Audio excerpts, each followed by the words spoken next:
ಇದೇ ಜಾಗದಲ್ಲಿ ಸ್ಥಾನಿಕ ಎರೆಹುಳು ಕೃಷಿ ಅನ್ನೋದು ಯಾಕಂತಾರಪ್ಪ ಅಂತಂದ್ರೆ ನಾವ್ ಯಾವ ಜಾಗಕ್ಕೆ ನಮ್ ಗೊಬ್ಬರದ ಅವಶ್ಯಕತೆ ಐತಿ ಅದೇ ಗೊಬ್ಬರದ ಪಕ್ಕದಲ್ಲಿ ನಾವು ಕೃಷಿ ಎರೆಹುಳು ತೊಟ್ಟಿಯನ್ನ ಮಾಡ್ಕೊಂಡು ಸರ್. ಅದಕ್ಕೇನಿಲ್ಲ, ಇಲ್ಲೇ ಪಕ್ಕದಲ್ಲಿ ಇರುವಂತ ನೀರನ್ನ ಇದಕ್ಕೆ ಸರಿಯಾಗಿ ಹೊಡಿಬೇಕ್ರಿ. ಮೇಲೆ ತಟ್ಟು ಹಚ್ಚಿ ಈ ರೀತಿ ನಾವು ನೀರನ್ನ ಸಿಂಪರಣೆ ಮಾಡಿ ತೇವಾಂಶ ಇಟ್ವಪ್ಪ ಅಂತಂದ್ರೆ ಆ ಹುಳುಗಳು ಆ ಜಾಗದಲ್ಲಿ ಆರಾಮ್ ಸಿಕ್ಕಾಪಟ್ಟಿ ಹುಳ ರೆಡಿ ಆಗ್ಬಿಡ್ತಾನೆ. ಯಾಕಪ್ಪ ನಾವು ಹಸೆ ಸಗಣಿ ಇದನ್ನ ಹಾಕೋದ್ರಿಂದ ರೀ ತೇವಾಂಶ ಒಂದೇ ಸರ್ ಇದಕ್ಕೆ ಮುಖ್ಯ. ತೇವಾಂಶವನ್ನು ನಾವು ಸರಿಯಾಗಿ ಮೇಂಟೈನ್ ಮಾಡಿದೀವಪ್ಪ ಅಂತಂದ್ರೆ ಹುಳುಗಳ ಅಭಿವೃದ್ಧಿ ಆಟೋಮೆಟಿಕ್ ಆಗಿ ಸರ್. ನಮಸ್ಕಾರ ಸರ್, ತಮ್ಮ ಪರಿಚಯ ಹೇಳ್ರಿ ಸರ್. ಸರ್ ಬಸವರಾಜ್ ಸಿದ್ದರಾಮಪ್ಪ ನಿಡಗುಂದಿ ಅಂತ ಹೇಳಿ, ವಿಜಯಪುರ ಜಿಲ್ಲೆ ಮುದ್ದೇಬೇಳ ತಾಲೂಕು ತಂಗಡಿಯಿಂದ ಸರ್. ನಾವು ಇಲ್ಲಿ ಎರೆಹುಳು ಗೊಬ್ಬರವನ್ನು ಮಾಡ್ತಾ ಇದೀವಿ ಸರ್. ಒಂದು ಎಲ್ಲಾ ರೈತರಿಗೆ ಸರಳ ವಿಧಾನದಲ್ಲಿ ನಾವು ಎರೆಹುಳು ಯಾವ ರೀತಿ ಮಾಡಬೇಕು ಅನ್ನೋ ಒಂದು ವಿಚಾರಕ್ಕೆ ಸ್ಥಾನಿಕ ಎರೆಹುಳು ಕೃಷಿ ಅಂತ ಹೇಳಿ ಇಲ್ಲೊಂದು ಎರೆಹುಳು ಘಟಕವನ್ನು ಮಾಡಿದೀವ್ರಿ. ಅಲ್ಲ ಸರ್, ಈಗ ಎರೆಹುಳು ಗೊಬ್ಬರ ತಯಾರು ಮಾಡ್ಬೇಕಂದ್ರೆ ಅದಕ್ಕೆ ಶೆಡ್ ಬೇಕು, ತೊಟ್ಟಿ ಬೇಕು, ಬೇರೆ ಬೇರೆ ಪದ್ಧತಿಯಲ್ಲಿ ಮಾಡ್ತಾರ, ಮತ್ತೆ ನೆರಳು ಇರ್ಬೇಕಂತಾರ. ನೀವು ನೋಡಿದ್ರೆ ಓಪನ್ ಪ್ಲೇಸ್ ನಲ್ಲಿ ನೀರು ಹೋಗೋ ಜಾಗದಲ್ಲಿ ಮಾಡಿದ್ರಿ. ಇದು ಯಾವ ತರ ಅಂತ ಸ್ವಲ್ಪ ವಿವರವಾಗಿ ಹೇಳ್ರಿ ಸರ್. ಸರ್ ಇದು ಏನಪ್ಪಾ ಅಂತಂದ್ರ ಪ್ರತಿಯೊಬ್ಬ ರೈತನು ಈಗ ಶೆಡ್ ಹೊಡೆದು ಮಾಡಾಕ ಅವ್ರಿಗೆ ಸ್ಥಳ ಇರೋದಿಲ್ಲ ಸರ್. ಮತ್ತೇನಪ್ಪಾ ಅಂದ್ರ ಜಮೀನಂತರೂ ಇದ್ದೇ ಇರ್ತೈತಿ, ಹೊಲಕ್ಕ ನೀರ್ ಹಾಸ್ತಿರ್ತಾರಲ್ರಿ. ಈ ರೀತಿ ಒಂದು ಅವ್ರ ಹೊಲಕ್ಕ ಕಬ್ಬಿಗೆ ಹಾಸುವಂತ ಕಾಲುವೆಗೆ ಒಂದು ಟೀ ಬಿಟ್ಟಿರ್ತಾರೆ. ಆ ಟೀ ಸ್ಥಳದಲ್ಲೇ ಒಂದ್ ಸ್ವಲ್ಪ ಜಾಗವನ್ನ ಮಾಡ್ಕೋಬೇಕ್ರಿ, ಒಂದ್ 8-10 ಫೂಟ್ ಜಾಗ. ಆ ಜಾಗ ಇತ್ತಪ್ಪ ಅಂತಂದ್ರೆ ಅದರಲ್ಲಿ ನಾವ್ ಏನ್ ತಂದ್ ಹಾಕ್ಬೇಕಪ್ಪ ಅಂದ್ರ ಕೊಳತಿರುವಂತ ಗೊಬ್ಬರ, ಹಸೆ ಹೆಂಡಿ ಹಾಕಿದಷ್ಟು ಬಾಳ್ ಒಳ್ಳೇದು ಸರ್.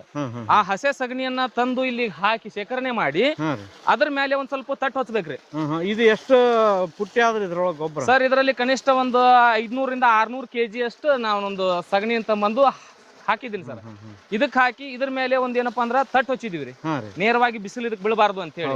ಆದ್ರೂ ಇದಕ್ಕೆ ಇಷ್ಟು ಬಿಸಿಲು ಸ್ವಲ್ಪ ಹೆವಿ ಆಗತ್ರಿ. ಇದಕ್ಕೆ ಇನ್ನೊಂದ್ ಸ್ವಲ್ಪ ನಾವೇನಪ್ಪಾ ಅಂತಂದ್ರ ಒಂದ್ ಚಪ್ರ ಟೈಪ್ ಯಾವ್ದಾರ ನೆರಳು, ಗ್ರೀನ್ ನೆಟ್ ಅಥವಾ ಒಂದು ತೆಂಗಿನ ಗರಿದ ಒಂದ್ ಸ್ವಲ್ಪ ಎತ್ತರದಲ್ಲಿ ಗಾಳಿನೂ ಆಡ್ಬೇಕು ಮತ್ತು ನೆರಳುನು ಇರ್ಬೇಕು ಸರ್. ಆ ರೀತಿ ಮಾಡ್ಕೊಂಡು ಮಾಡಿದಷ್ಟು ಇನ್ನೂ ಉತ್ತಮ ಸರ್. ಮಳೆಗಾಲದಲ್ಲಿ ಏನು ತೊಂದರೆನೇ ಬರಲ್ಲ ಸರ್. ಇದೇ ರೀತಿ ಇದ್ರೂ ಸಾಕು, ಏನು ಪ್ರಾಬ್ಲಮ್ ಆಗಲ್ಲ. ಆದ್ರೆ ಬೇಸಿಗೆ ಕಾಲದಲ್ಲಿ ಏನಪ್ಪಾ ಇದ್ರ ಮೇಲೆ ಒಂದ್ ಸ್ವಲ್ಪ ನೆಟ್ ಟೈಪ್ ಹಾಕಿದಷ್ಟು ಒಳ್ಳೇದು.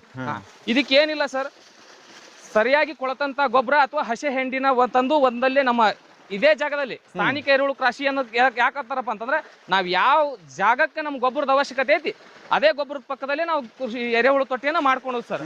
ಅದಕ್ಕೇನಿಲ್ಲ, ಇಲ್ಲೇ ಪಕ್ಕದಲ್ಲಿ ಇರುವಂತ ನೀರನ್ನ ಇದಕ್ಕೆ ಸರಿಯಾಗಿ ಹೊಡಿಬೇಕ್ರಿ. ಮೇಲೆ ತಟ್ಟು ಹಚ್ಚಿ ಈ ರೀತಿ ನಾವು ನೀರನ್ನ ಸಿಂಪರಣೆ ಮಾಡಿ ತೇವಾಂಶ ಇಟ್ವಪ್ಪ ಅಂತಂದ್ರೆ ಆ ಹುಳುಗಳು ಆ ಜಾಗದಲ್ಲಿ ಆರಾಮ್ ಸಿರಿ ಬದುಕ್ತಾವ ಸರ್.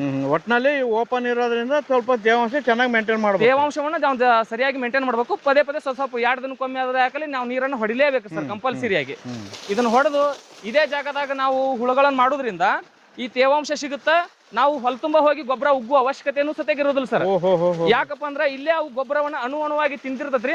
ಅದು ಕಾಳಾದ ನಂತರ ಈ ನೀರಿನ ರಭಸಕ್ಕೆ ಅಣುವಾಗಿ ಹರ್ಕೊಂಡು ಹುಳ ಮತ್ತು ಗೊಬ್ಬರ ಎರಡೂ ನಮ್ಮ ಹೊಲ ತುಂಬಾ ಹರಿದಾಡಿ ಬಿಡ್ತದೆ ಸರ್. ಅಂದ್ರೆ ಹಂತವಾಗಿ ಗೊಬ್ಬರ ಕೊಟ್ಟಂಗ ಆಗ್ತದೆ. ಹಂತವಾಗಿ ಸರ್. ಇದೇನಪ್ಪ ಇದ್ದ ಜಾಗದಾಗ ಇದು ಇರೋಲ್ಲ. ಇದಕ್ಕೆ ತೇವಾಂಶ ಸಿಕ್ತಪ್ಪ ಅಂತಂದ್ರೆ ಇವತ್ತಿಗೆ 1 ಫೂಟು, ನಾಳೆಗೆ ಇನ್ನೊಂದು ಫೂಟು, ಹಂಗೆ ಹಂತವಾಗಿ ನಮ್ಮ ಹೊಲ ತುಂಬಾ ತನ್ನ ಪಾಡಿ ತಾನೇ ಏನಪ್ಪ ಅಂದ್ರೆ ಹುಳಗಳ ಅಭಿವೃದ್ಧಿನೂ ಆಗುತ್ತೆ ಸರ್.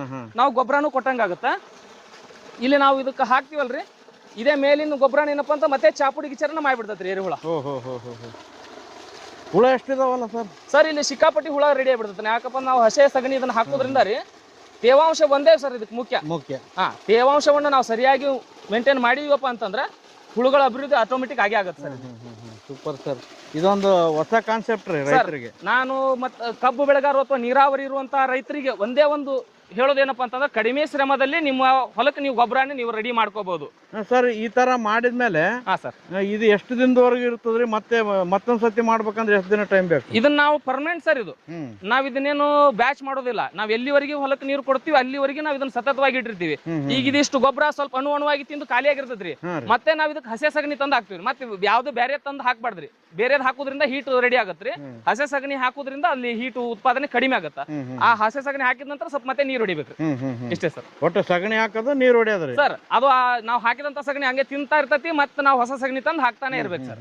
ನಾವು ಸ್ವಲ್ಪ ಯಾಕಲ್ಲಿ ಒಂದೊಂದು ಪುಟಿ ನಾವು ವಾರಕ್ಕೆ 1 ಪುಟಿ ತಂದು ಹಾಕಿದ್ರೆ ಆ ವಾರದ ಪುಟಿ ಖಾಲಿ ಆಗಿರ್ತೈತ್ರಿ. ಮತ್ತೆ ಹುಳುಗಳ ಉತ್ಪಾದನೆ ಆಗ್ತಿರ್ತೈತ್ರಿ ಸರ್.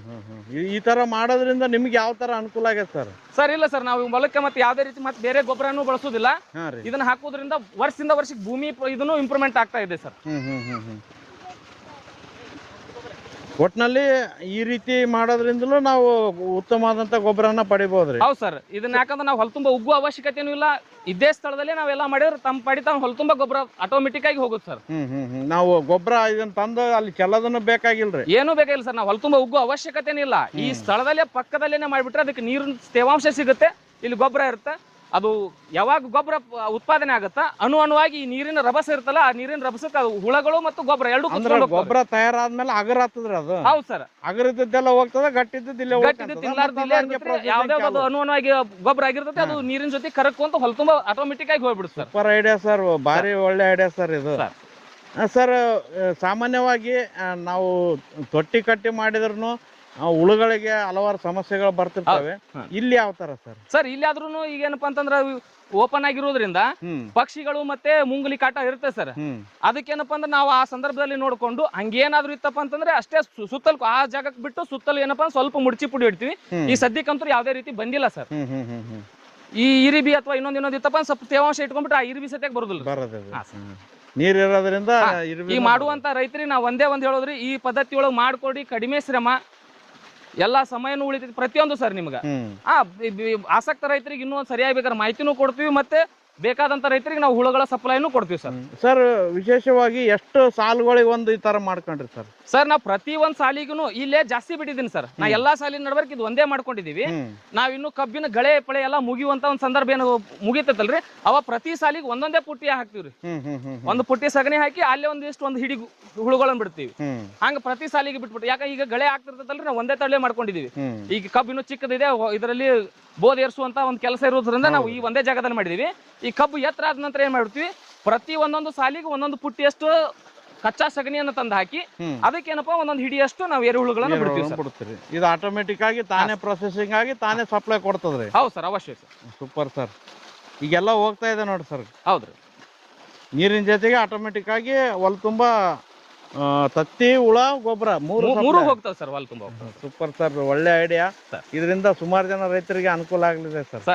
ತುಂಬಾ ಧನ್ಯವಾದಗಳು ಸರ್. ನಮಸ್ಕಾರ ಸರ್. ಇದ್ರ ಬಗ್ಗೆ ಇನ್ನೂ ಹೆಚ್ಚಿನ ಮಾಹಿತಿ ಬೇಕಂದ್ರೆ ನಿಮ್ಗೆ ಸಂಪರ್ಕ ಮಾಡ್ಬೋದೇನು ಸರ್? ಸರ್ ಓಕೆ ಸರ್, ನಮಸ್ಕಾರ ರೀ ಸರ್. ನಮಸ್ಕಾರ.